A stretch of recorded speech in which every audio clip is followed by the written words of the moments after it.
తరంగమును పోలి ఉన్నాడు.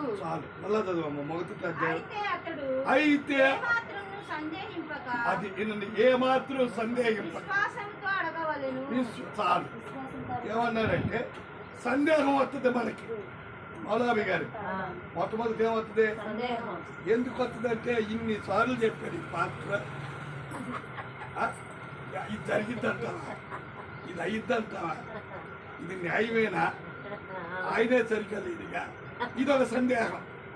కారణం ఏంటంటే ప్రతి ఒక్కరికి సందేహం.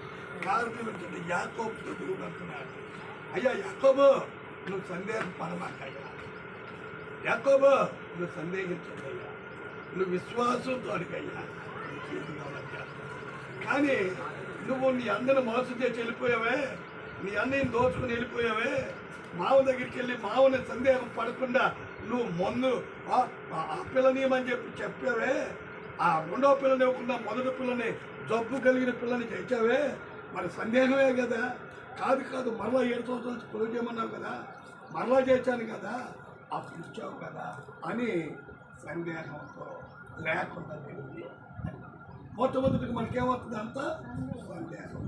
ఎందుకు సందేహం, ఇదేం జరిగిందిలేండి పాత్ర గారు అందరూ తగ్గిస్తారు, నువ్వు ఉంటావంటావా పాత్ర గారు ఇదొక సందేహం, పరిచయం జరిగిందంటావా పాత్ర గారు ఇదొక సందేహం, ఇక్కడ నిలబడలేరుగా పాత్ర గారు ఇదొక సందేహం.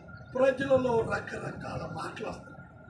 కాబట్టి వెంకట